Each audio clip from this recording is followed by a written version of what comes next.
Hello, my name is Emily, and today I am going to be discussing the use of the Universal Virtual Computer and its successes and limitations. From my research, I will demonstrate how it could be used to aid the needs of digital preservation and possible issues that might arise for archivists who are attempting to implement on a day-to-day basis. When most people are asked about their thoughts about what an archive is, they tend to picture old, dusty books in the basement of a museum or gallery, where bound files of papers and letters lie neatly organized by hard-working archivists. However, with the introduction of the computer and the World Wide Web in the last century, an ever-increasing amount of records are now born digital, and archivists are faced with the task of how to preserve them and keep them accessible for future use. One challenge that record keepers have faced when dealing with born digital records for an indefinite period of time is that the format or way in which we access information may become obsolete. Some examples that immediately come to mind are the floppy disk, cassette tapes, and speaking from my own experience, the need to buy external CD drives for born digital documents that were created just 10 years ago. It is difficult for archivists to constantly shift information from one format to another as soon as they are made aware that the technology's days are numbered in terms of obsolescence. Accessing information on obsolete technologies is timely and can be extremely expensive.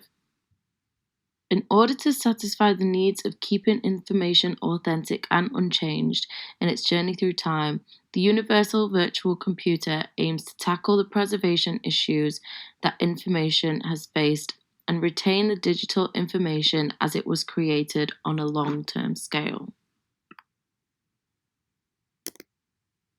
A problem that archivists face is that there is an unprecedented number of digital documents being created each day. These have to be kept safe and untampered with, which could be difficult if the original was created many years before. There are two different methods to how archivists have tried to tackle this problem, which is migration and emulation. For both of these approaches, digital information is archived in the format in which it was created, on softwares that were up to date at the time. This diagram explains how both approaches work. On the left, you can see how the migration of information might alter the information that is presented over time as it moves from different formats and software. This means that to preserve this information, the archivist would be required to go back to the data and move it to the new accepted up-to-date format. This creates problems, as the task of having to regularly check all data is accessible on a format that is widely used is extremely time-consuming, as is checking converted information for authenticity. Fact-checking the information is essential when using the migration approach, as the move can alter and change the information, meaning that information could be misrepresented or completely lost. On the right, you can see how information is emulated through different softwares, meaning that the information is still accurately represented as it was at the time of ingest. How emulation works is that obsolete computer hardware is emulated by software that is operating on a current system. It does this by leaving the original bitstream unchanged all of the time, as the application and system software that was originally used is also stored in the archive. The software and the bitstream that represent the digital document are loaded into the emulator, meaning that the data is accessible and that authenticity is assured as no data has been changed over time.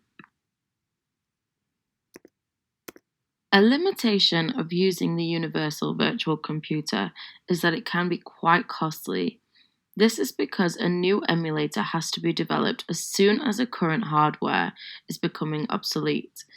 The reason that this can be complicated is because many different hardware and software systems can contain many different versions. To give you an example, since 2007, Apple have released 42 different models of the iPhone. in the space of 7 years. In these 7 years, there have been 17 major releases of iOS software.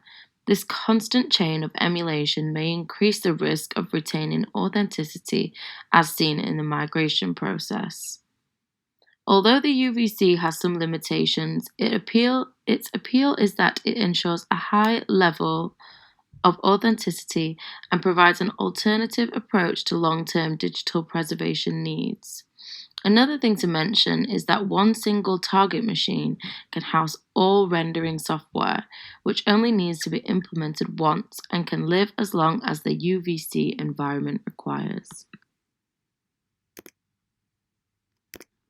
A great example of the UVC in practice was when in 1992 IBM developed a JPEG decoder as a UVC application. Archived images had been compressed and stored in JPEG format to reduce the size of the file and for efficiency. However, storing images as a JPEG file significantly reduces the quality and can render files inaccessible over time due to the size and resolution of the image.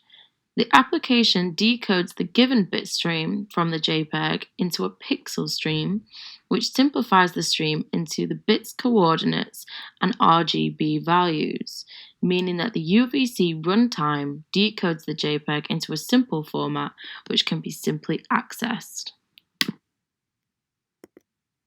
In 2011, Borghoff conducted an experiment which aimed to investigate if the UVC can be implemented to different systems from different computer ages without any problems, so that this could be assumed for future systems too.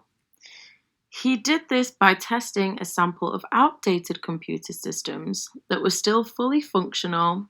These included supercomputers, vector and parallel computers, as well as desktop computers, meaning his evaluation timeline covered almost 50 years. An issue that he found was that the older the system, the more problems occurred. On the other hand, he found out that all of the systems cooperated with the UVC runtime in a high-level language. The implementation always took around 4 to 6 weeks by a highly skilled programmer, and that there was an identified potential for an improved UVC specification that allows for shorter implementation times, faster application execution, and easier application development. From my research, I conclude that in order to be successful in today's society and useful to archivists, more research has to be done on how processes can be made more efficiently, this meaning quicker and more simple. The processes of the UVC are computer jargon heavy, and it takes a skilled programmer to understand and modify its capabilities. A simplified, more accessible version would need to be created before it could be considered a vital tool in everyday digital preservation. With this being said, I do believe that with more understanding, it could offer a valuable resource for record keepers.